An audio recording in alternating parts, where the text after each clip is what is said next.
কৈলাসহরে ভারত বাংলাদেশ সীমান্তে বাংলাদেশের অবৈধভাবে বাঁধ নির্মাণের বিষয়টি বিধানসভায় উপস্থাপন করে রাজ্য সরকারের দৃষ্টি আকর্ষণ করেছিলেন কংগ্রেস বিধায়ক বীরজিৎ সিনহা। এরপর রাজ্য সরকারের তরফ থেকে প্রায় 25 কোটি টাকা বাঁধ সংস্কারের জন্য মঞ্জুর করা হয়। ইতিমধ্যে বাঁধের কাজের জন্য 4টি টেন্ডার আহ্বান করা হয়েছে। লাঠিয়াপুরা, গোবিন্দপুর এয়ারপোর্ট সংলগ্ন দুর্গাপুরের বাঁধ ও গোলধারপুর এলাকায় বাঁধ নির্মাণের কাজে হাত দিয়েছে ঠিকাদার। কৈলাসহর লক্ষ্মীছড়া হয়ে গোবিন্দপুর ঘুরে যে বাঁধটি নির্মাণ করা হচ্ছে সেই বাঁধের কাজ 17ই মার্চ পরিদর্শন করতে যান বিধায়ক বীরজিৎ সিনহা ও গৌরনগর পঞ্চায়েত সমিতির ভাইস চেয়ারম্যান বদরুজ্জামান। বাঁধ পরিদর্শনের সময় বাঁধের কাজে যুক্ত জনৈক ঠিকাদারকে সঠিকভাবে কাজ করার জন্য পরামর্শ দেন। বিধায়ক বললেন, কিছু কিছু মাফিয়ারা কাজে বাধা দেওয়ার চেষ্টা করছে।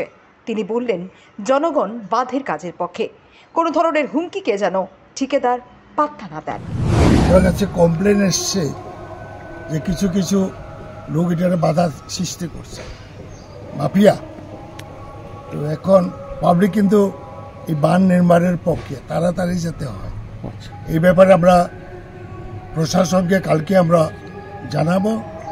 এই ব্যাপারে প্রশাসনের মদতে যাতে কাজটা যুদ্ধকালীন ভিত্তিতে হয়ে যায়।